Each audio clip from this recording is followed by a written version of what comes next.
윤심덕과 관련된 불미스러운 사건이 벌어지고 맙니다. 이제 시작인데. 윤심덕을 짝사랑하던 한 남학생이 그만 상사병에 걸려 알아 눕고 만 거예요.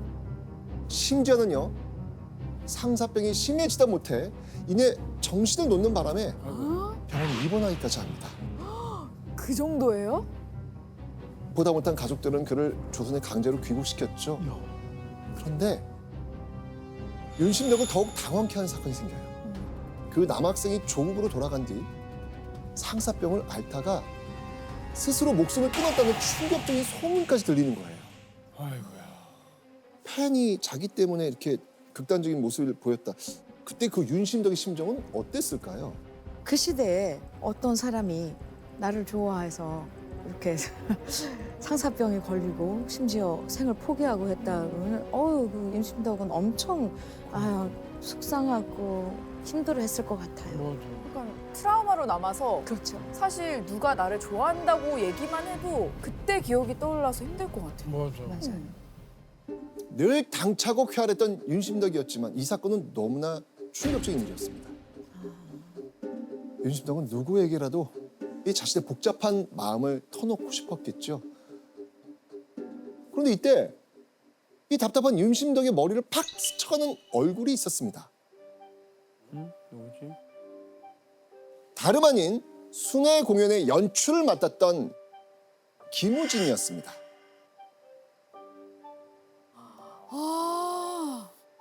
윤심덕이 이런 생각을 한 데에는 이유가 있었어요. 주변의 그 다른 남자들하고는 다르게 김우진은 윤심덕에 별다른 관심이 없었거든요. 그러면 더 끌리죠. 그죠? 네. 그래서 김우진이라면 자신의 속내를 털어놓을 수 있겠다라고 생각을 한 겁니다. 자, 그렇다면 갑작스레 자신을 찾아온 윤심덕을 보고 김우진은 어떻게 반응했을까요? 의아했을 것 같아요. 막 설렘 이런 건 없고 왜 왔지? 약간 의문? 김우진은 묵묵히 윤심덕 이야기를 들어주곤 집으로 돌려보냅니다. 자, 이후 윤심덕과 김우진은 어려울 때마다 답답한 심정을 편하게 털어놓을 수 있는 소울메이트 같은 사이가 되죠. 근데 선생님 이렇게 좀 얘기도 잘 들어주고 소울메이트가 될 정도면 김우진도 좀 윤심덕에게 관심이 있었던 거 아닌가요? 100%. 근데요, 김우진은 윤심덕에게 관심을 가질 만한 상황이 아니었습니다. 왜냐하면 이때 김우진은 유부남이었어요.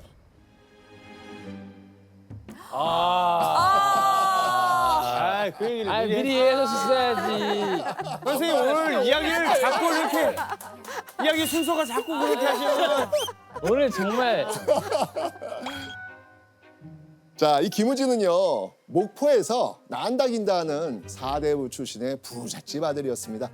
엄격한 아버지 뜻대로 일찍 결혼하고 일본에 온 유학생이었습니다. 윤심덕은 우직하게 자신의 이야기를 들어주는 친구 김우진 덕분에 복잡했던 마음을 좀 뒤로 한 채 다시 성악 공부에 열중할 수 있었죠. 자, 그로부터 약 1년의 시간이 지난 1922년 초여름, 도쿄 음악학교의 졸업 발표회가 열린 날이었습니다. 졸업 발표회에서도 단연 두각을 나타내는 사람이 있었지요. 누구였겠습니까? 윤심덕. 네. 바로 윤심덕. 윤심덕은요, 또 한 번 사람들의 시선을 확 사로잡습니다. 그야말로 군계 일학이었습니다. 어느 정도였냐면요, 도쿄에서 네로라 하는 극장의 지배인이 곧장 윤심덕을 찾아가 월 150엔 급여 줄 테니 우리 극장의 전속 여배우가 되는 게 어떻습니까? 이런 제안까지 했을 정도였습니다. 캐스팅. 그 당시에 얼마 정도 되는 거예요? 당시 일본에서 대졸 초임의 월급이 50에서 60엔 정도였습니다. 어? 2배 정도인가요? 3배? 세 배. 네. 와 파격의 파격인데요. 저도 약간 비슷한 경우가 있었어요. 아, 무조건 있어요. 네. 그치. 캐바레 이런 데서 음악이 필요하잖아요. 섭외가 왔어요. 제가 처음 받은 게는 지금 200만 원이었어요. 200만? 그때 네. 당시 200만 원이요? 네. 지금도 쓰는데. 와. 그때 약국에서 순이익이 100만 원이었어요. 저희 지금 이 얘기해도 되는지 모르겠는데 괜찮아요. 괜찮아요. 너무- 우리는 괜찮아요. 그랬는데 저는 네, 출연을 했어요. 해야죠. 동생이 3명이고. 그렇죠. 네, 해야죠. 그때 엄마가 첫날 네. 이제 노래하러 가는데 저 붙들고 엄청 울었던 거 생각이 나요. 아, 반대하셨으니까. 네. 아유. 나중에 이렇게 수입이 많아지는 걸 보고도 우셨나요? 지금은 안 울어요. 기쁨의 눈물, 기쁨의 눈물. 자, 그렇다면 윤심덕은 어떤 선택을 했을까?